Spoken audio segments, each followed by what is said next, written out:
Halo sahabat semuanya, salam giat.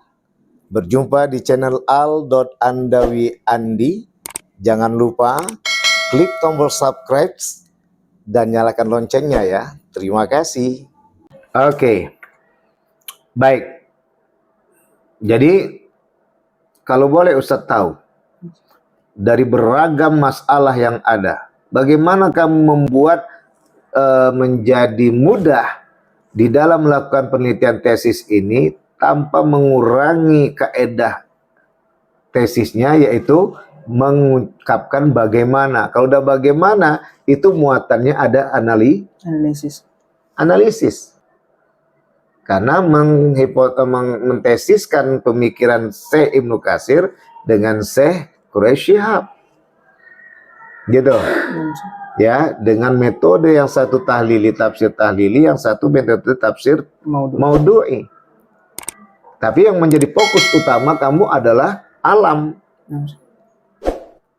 Dengan menyikapi bagaimana kondisi di masa Syekh Ibnu Katsir, masyarakat dan lingkungannya, juga bagaimana kondisi Syekh Quraisy Shihab dengan masyarakat dan lingkungannya. Padahal ada satu analisa yang harus kamu jadi garis besar, yang harus kamu garis besari. Apa dia? Orang udah tahu dari dulu kalau nebang pohon itu nggak boleh. Orang udah tahu dari mulai sekolah SD, SMP, SMA itu akan bisa membuat terjadinya bencana, longsor, dan muncullah bencana. Tapi kenapa?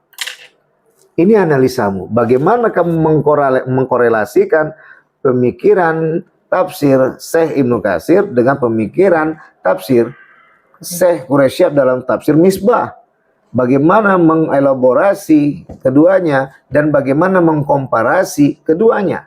Sehingga akan muncul analisa sendiri yang kamu jumpa. Itulah hakikat dari tesis yang kamu gunakan di sini. Nonton YouTube sekalian, kita sudah selalu kupas berulang-ulang. Skripsi itu membahas tentang apa? Tesis membahas tentang bagaimana, dan di situ ada analisisnya. Dan disertasi itu membahas tentang dasarnya. Mengapa gitu loh. Maka lebih tajam lagi pisau analisis yang digunakan. Karena nanti ujung-ujungnya dalam disertasi itu dia menghadirkan sebuah solusi yang baru yang belum ada, maka dia dikenal sebagai doktornya dalam hal itu. Tapi sekarang ini Ustadz nggak akan arah ke situ. Kamu harus kembali kepada arah bagaimana aja. Bagaimana akhirnya masyarakat ini paham bahwa alam itu memang harus dijaga, dan dengan muatan tafsir yang disodorkan oleh Syekh Ibnu Katsir dan muatan tafsir yang disodorkan oleh Syekh Quraisy Shihab dalam tafsir Al-Misbah, ini betul-betul menjadi suatu win-win solution hingga kamu dapat memberikan, paling tidak mereka langsung, oh gitu, masalah pelaksanaan itu bukan urusan kita. Nanti kaji kepada kenafsuannya, keserakahannya, ditambah dengan kesombongannya. Baik, gitu dia. Oke, apalah rumusan masalah yang kamu buat di sini? Rumusan masalah yang pertama, bagaimana akhlak? Di sini perilaku manusia, di sini akhlak manusia harus konsisten. Iya, bagian perilaku. Kalau memang judulnya perilaku manusia, maka di sini harus perilaku manusia. Yes. Bagaimana perilaku manusia ya dalam pengertian.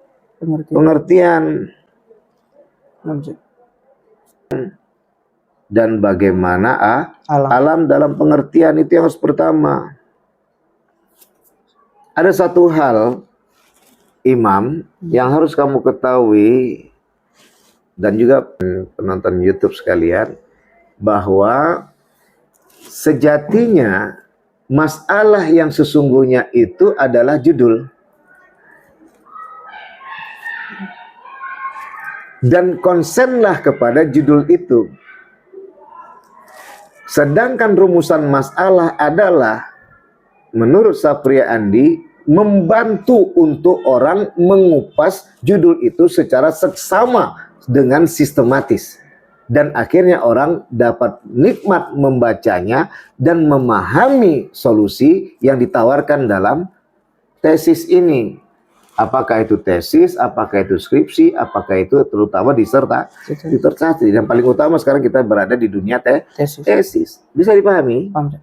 Bisa dipahami? Paham. Kalau udah itu kita masuk pada kajian utama, maka kita nggak akan menghadirkan judul yang baru. Kelemahan para peneliti.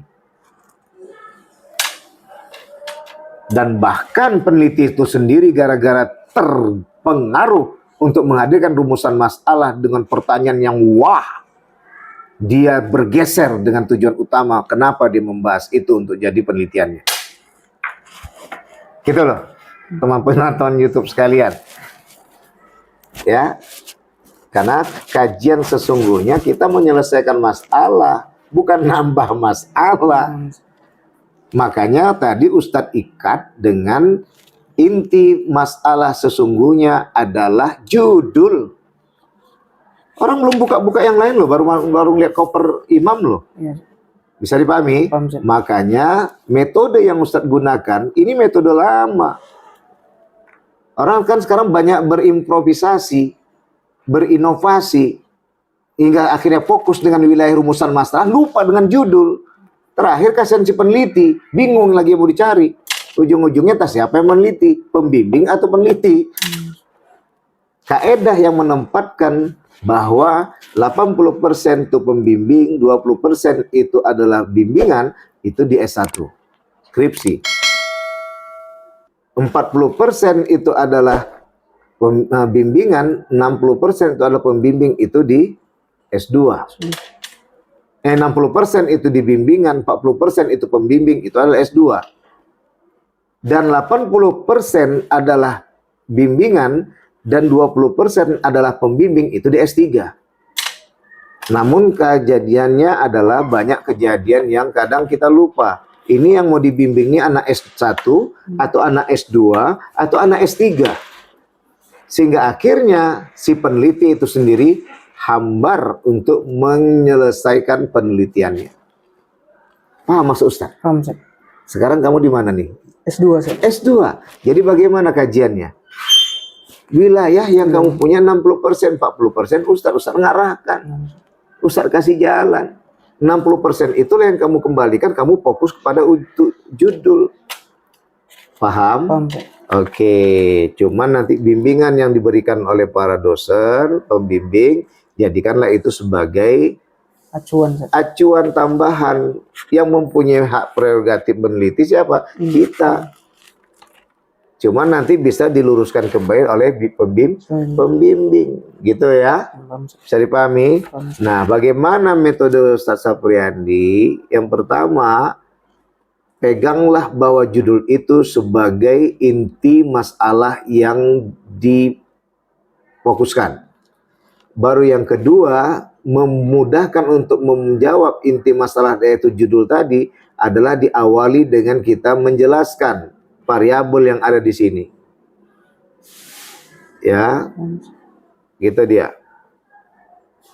Ini kan satu variabel, tapi ada muatan definisi yang harus diterangkan. Perilaku manusia, yang kedua alam. Ya. Kalau dikaitkan pada dua variabel bisa ini.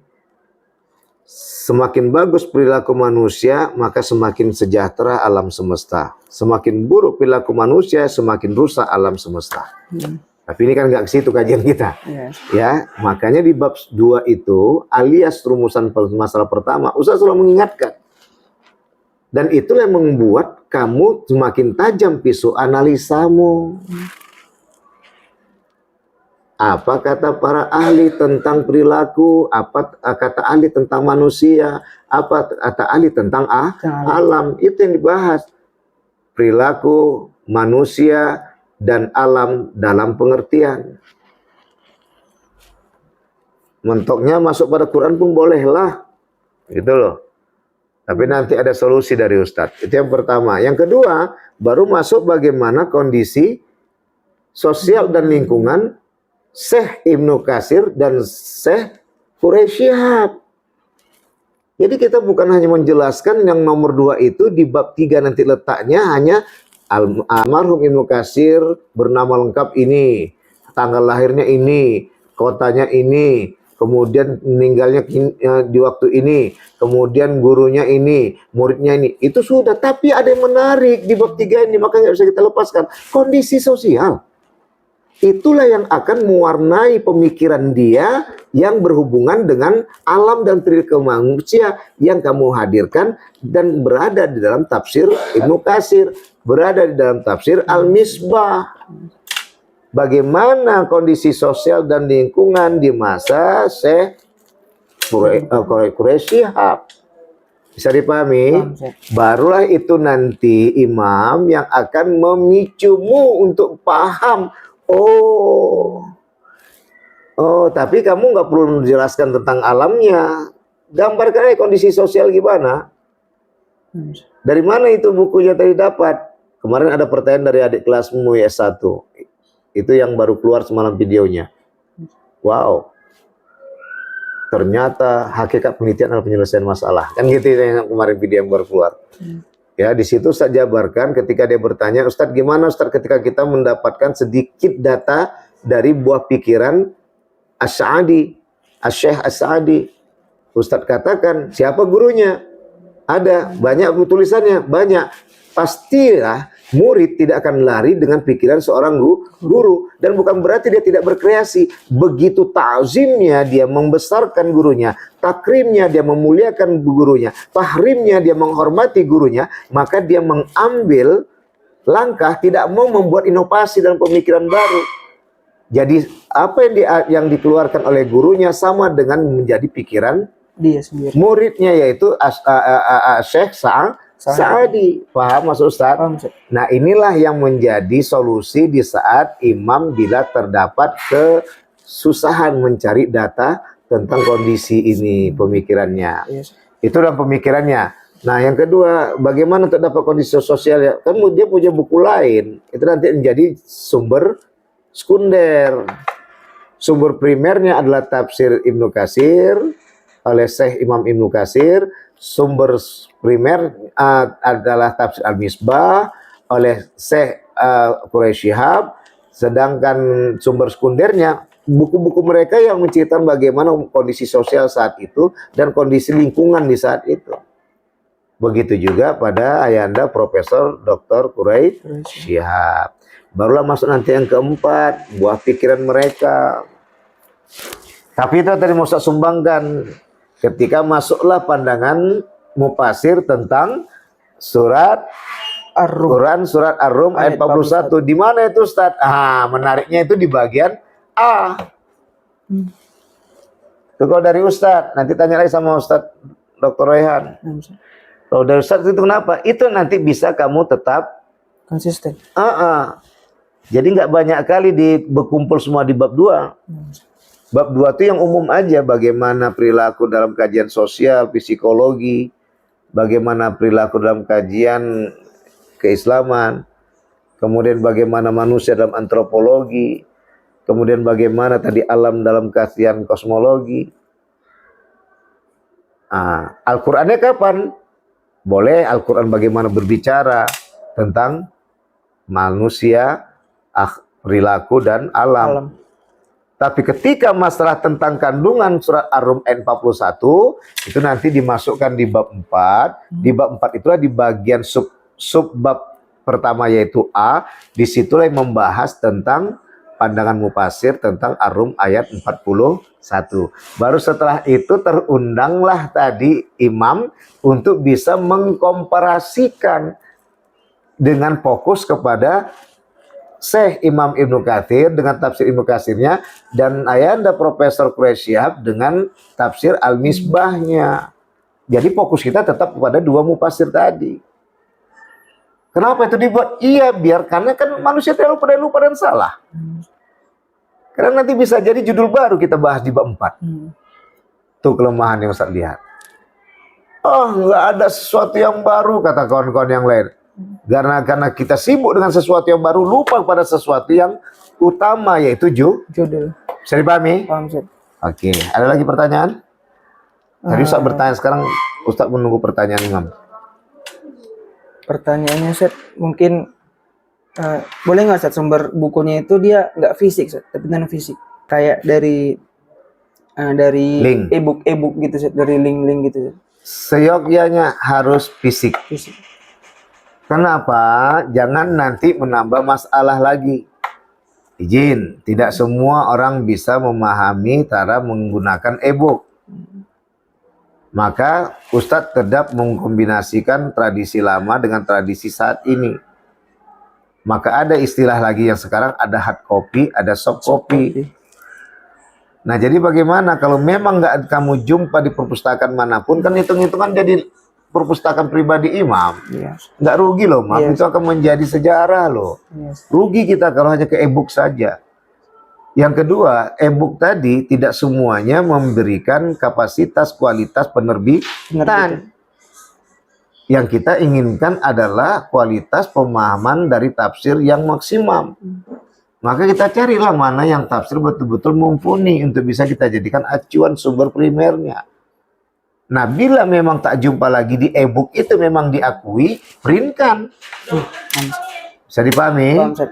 Oke, yang saudara-saudara para penonton YouTube sekalian, itu sudah tadi kita kupas kepada Imam Habib Agri tentang perilaku manusia kepada alam dalam surah Ar-Rum ayat 41, studi komparatif, tafsir Ibnu Katsir dan tafsir Al-Misbah.